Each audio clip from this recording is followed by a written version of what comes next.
Hi, welcome to Rate My Gadget, and I'm going to be reviewing the Casio AE1200WH, or as it's called more readily, the Casio Royale, a digital watch from the Casio brand. Absolutely love it because it's around about 35 to 40 pounds, and you can get it in two different varieties. So you can get it with mainly a plastic strap or a metal strap.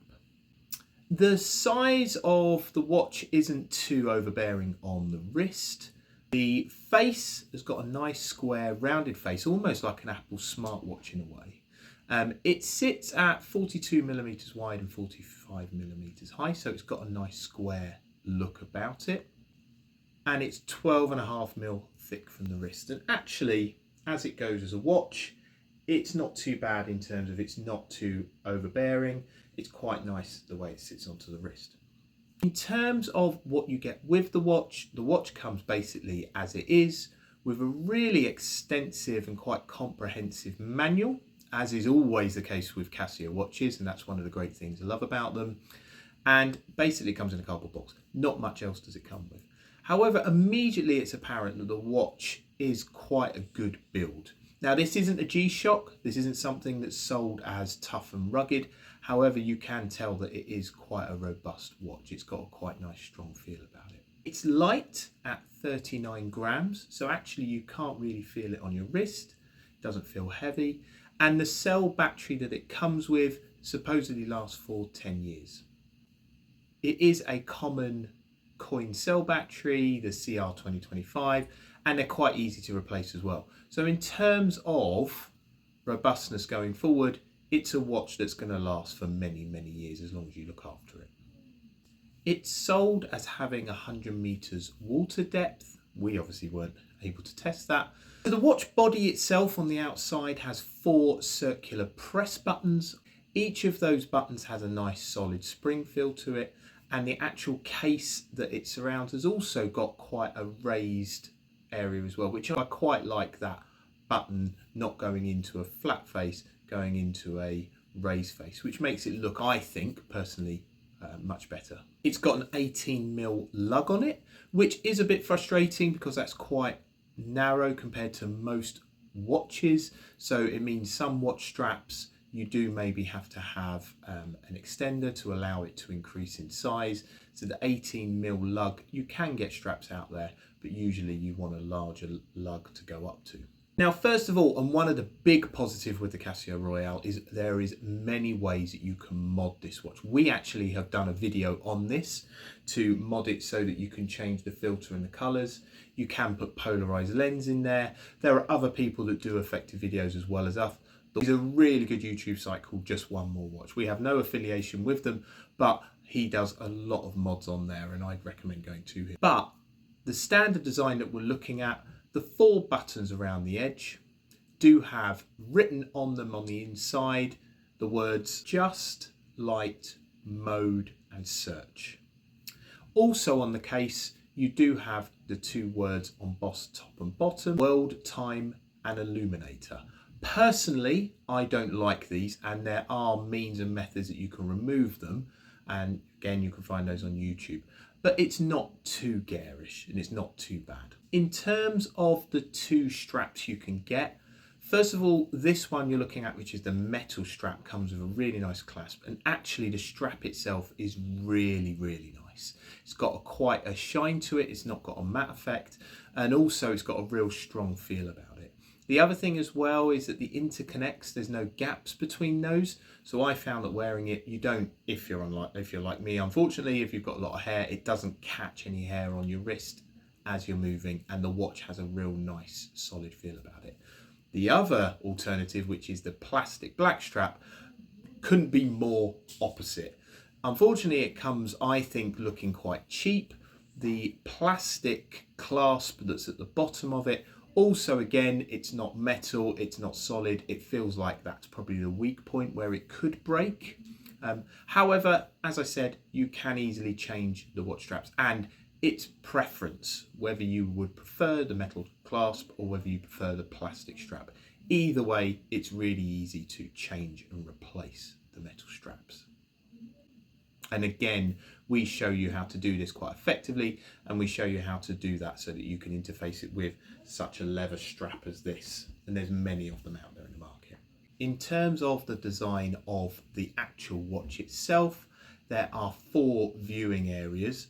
The bottom is where the main time and the date are. Top left is where you have an analog looking, but it's digital in display watch. Middle right, you have a world map, which actually shows you where you are looking in terms of the time. Top right, there's a line. Don't know what it is. In regards to the face, it does look actually quite busy. Now, some may like that, others may not. I think it actually looks quite good. It doesn't have just the straightforward, clean Casio face. And with the dividers between those 4 sections, it does make it look a bit professional. Firstly, the analog top left is almost pointless. You never, or I never, read the watch from that. It's too small really to read, and it's not particularly clear in terms of the time. It has some markers of seconds. Again, a little bit pointless because the analog watch is never used in stopwatch or timer mode, so it's not used as a countdown visual. All of the stopwatch and timer comes from the main visual on the bottom part of the watch. The world map is very similar, in which the display is so small you can hardly see which country or area or time zone that you are selecting. However, the bottom image of the time and the date is very large, very clear. The top right line, I assume it was because the design meant that the world map would look quite stretched on the right hand side, and therefore they left a gap on it. The one thing that's great about this watch, and again we show how to do this, is that you can have each of those areas with a different colour if you want to do a little bit of DIY and use some photo film. And I think that personally looks much better than the basic out the box. On the watch itself, and something I really don't like, is on the inside of the face there's the 2 words at the top which says 5 alarms, and on the bottom it has 10-year battery. That feels like a sales pitch rather than anything else, but you can either paint over it, or you can actually, if you're careful with an emery cloth, remove those wordings. The main watch itself, by pushing the mode button, will take you through 5 cycles. The first one is the main screen, which has 5 world times that you can set. You want to see those world times and you can quickly cycle through them. The next screen, if you hit the mode button, is to look at the world time, and you can then cycle through all the world time zones. So if you keep pushing, it will take you from, let's say, UK into Europe and going right. Then it goes to the alarm mode. There are 5 alarms. The alarm noise is a digital one that cannot be changed and is standard for all alarms and for the countdown timer. The countdown timer is the next mode, and then you go on to stopwatch. So overall, what do I think of this watch? The reason I love this watch is because it is modifiable. What do I mean by that? You can easily take the back plate off. You can easily change, if you wish, the colours on each of those segments. You can, if you really want to get into it, start painting the plate that's in there. So you can modify it to your own desire. You can also buy quite cheaply other straps for it. And I think the base design is a really nice design. There are bits that I don't like about it. As I said, I don't like the fact that it sells that it's got a 10-year battery, and I don't like the fact that it sells that it's got 5 alarms. I think that's a sales strapline rather than anything that adds to the watch itself. Some people could see quite busy if you like the standard clean Casio watches. And we didn't really test its robustness, but what I do like is it seems to be really well built for the price it is. And although I don't like the strapline of a 10-year battery, with a 10-year battery, it means that it's going to last a long time. I think overall, it's a really nice watch. You can't go wrong with it. Like I've shown here, you can have it so that it's not just a sports watch with a plastic strap. You can put leather straps on it. And by all means, if you go onto YouTube and others and our own videos, lots of ways that you can modify this watch outside of just taking it from the box. I hope that's helped, and please do like, please subscribe. Any questions you have, please leave them in the comments. We do, as I said, have other videos around how to modify this watch and even how to remove the battery and change that. Thanks for watching.